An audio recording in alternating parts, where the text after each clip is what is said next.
Okay, greetings everyone. Thank you for having me here. I'm representing Team Desire. I'm a MS student at Indian Institute of Technology, IIT Delhi, India.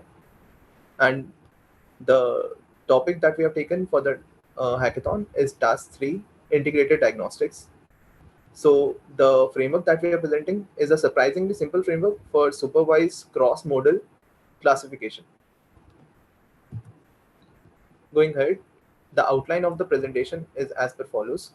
So we are going to go over the problem overview. We're going to understand the challenge statement in details, the motivation for the problem, and some existing approaches. We have done a in-depth literature survey.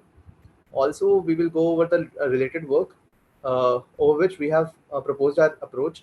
Then we will go over the architecture details and the conclusion and the future work. So the problem overview. Why this problem of cross-modal diagnostics is so important. We have huge amount of diagnostic data coming from different sensors such as electronic health records, the blood diagnostic reports, image modalities, and much more. Sometimes, um, sometimes we want to create a, a prediction, but for creating a prediction, we also want to uh, combine multiple viewpoints. We just don't want to keep one viewpoint for the prognosis, and this task of multimodal diagnostic is very important for this kind of reason. Okay, so the downstream tasks that are usually done are the classification for the risk of the patient, and the data and the models that are usually proposed by the researchers in the community are tree-based methods or the deep learning-based methods. So the tree-based methods have their own shortcomings, as well as they are very much explainable. But the deep learning methods have been applied to almost all the domains.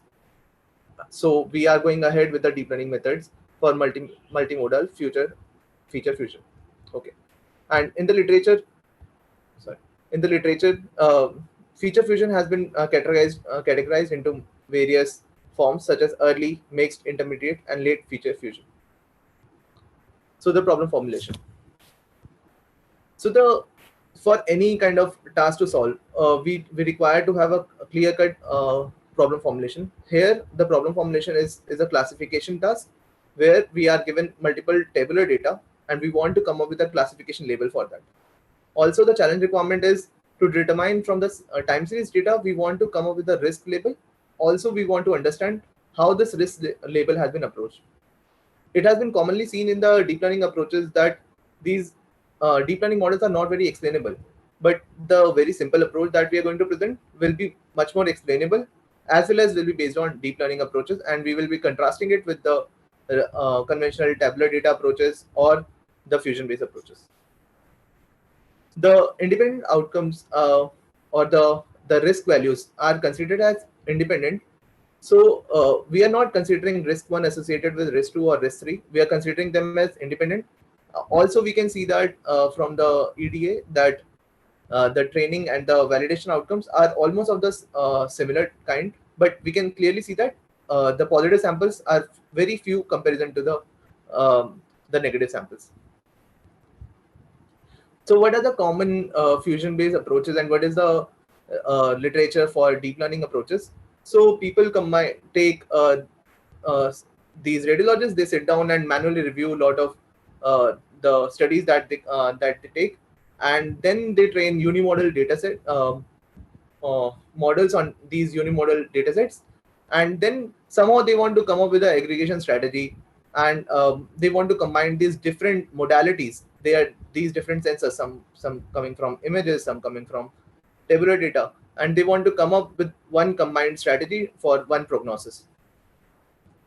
So there is this fusion architecture search which is involved in this. You want to come up with these multiple permutation and combination of these feature fusions, or you want to combine data sets. And while doing that, sometimes you make complicated heuristics. You want some domain knowledge, but as it happens with a lot of deep learning models, the explainability is at question. So we present something which is contrasting to this approach, and also we will be contrasting our approach with the tree-based methods. So the tree-based methods such as XGBoost, as presented by other uh, competitor, the XGBoost method, they fit very well to the training data, but their interpretation is also good, but they are not very easy to extrapolate. In lot of these challenges, we have seen slight changes in the data, or extrapolation in the data. We want to still keep a robust model. Also, we want to combine different um, modalities. So we do not think that tree-based approaches is a good way ahead. So the related work that we have based our approach upon was published in the Courts Comment 2022 this year, and it got very good reviews also. And it is something related to multimodal search. You want to find good features and for different modalities, and also you want to create these feature representation clusters in the latent space. Now at the test time, you would like to search over this latent space, and from that you want to come up with a prognosis. So the approach that we are going to present is called nearest neighbor search. So we are contrasting our approach with the conventional fusion-based methods, and we are contrasting nearest neighbor search. So it has been theoretically seen that nearest neighbor search is as powerful as gradient boosting techniques in any of the ML tasks. Even though these models are non-parametric in nature, but they still require some space in terms of representation. You have to downsample the representation and save them in the memory. But these models come up with a natural property of interpretability, which is, I think, very essential for any kind of medical AI task, that you want to find why the model is predicting this particular class. Also, we are contrasting our model with the hierarchical and intermediate feature fusion methods, which are also representation learning based methods, but they use complex uh, methodologies, whereas our method is much more simpler than that. So the proposed approach, we would like we would like to take different tabular data, table 1, table 2, table 3, and I will explain why we are using time to vector here.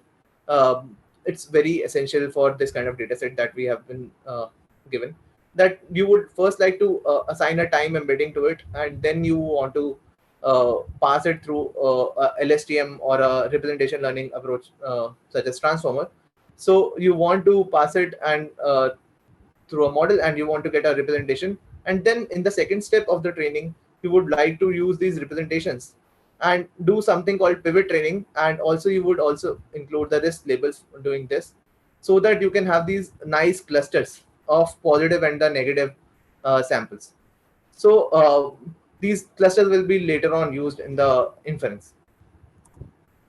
From the dataset that we have observed, it is very essential and very important characteristic of the dataset, that dataset is not regularly sampled, and this has been observed in lot of other medical AI tasks. We have seen papers talking specifically about this. I have seen a paper in Neurips 2021 talking about irregular time series. It's a very interesting topic, and we are glad we are introduced through this challenge. So irregular time series observations, even though in this dataset are, so what happens, not everybody takes a same reading at every fixed interval of time. It's not humanly possible to ask every person to take exact same time interval between the observations. So people sometimes take 10 observations, sometimes takes more observations. So it has been observed across the dataset here. So, but the range of the time has been bounded.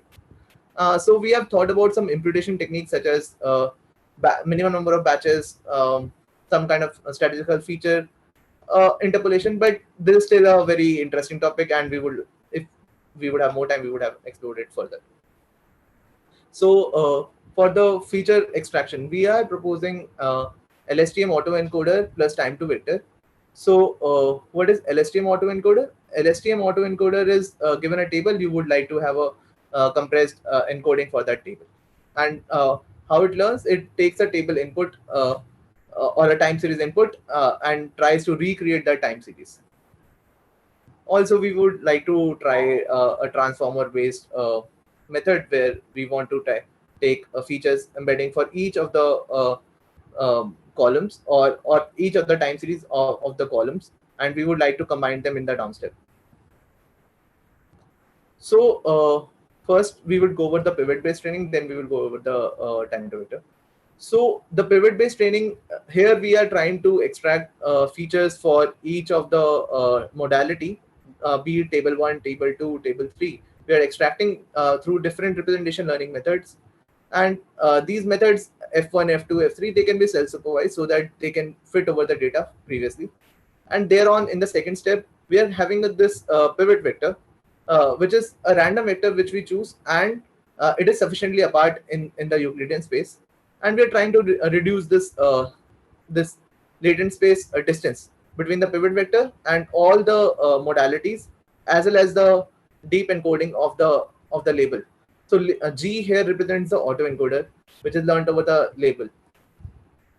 So what is time to vector? It is a very important consideration for irregular time series, that we want to add a timestamp, some kind of a time stamp, which is present in transformer and blocks sometimes, that they include a position encoding. We want to have a time step encoding for that, and this is a very famous paper um, which has introduced it in Europe, and we want to include this with the LSTM or the transformer based approach that we are proposing for self-supervised learning. So how do we want to infer? So given a lot of training data, we want to create this feature memory bank, and using at the test time, we would like to query one test query at a time, and we would like to find the nearest neighbors of that. We would get a label statistic, and from that we can maximize the agreement, and we can come up with a risk class. And we have to do this for each of the risk 1, risk 2, and risk 3.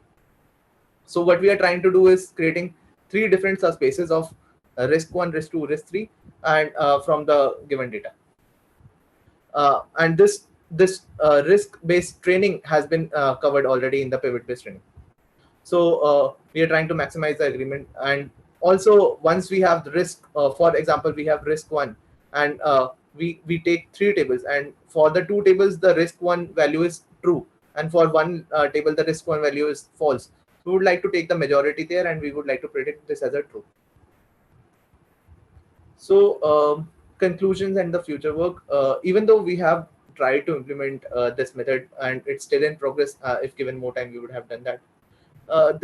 The model has a lot of strengths. It's very computationally simple and yet interpretable framework. The baseline tree-based methods, as we have seen with other works, they have poor recall, which is important consideration in medical data.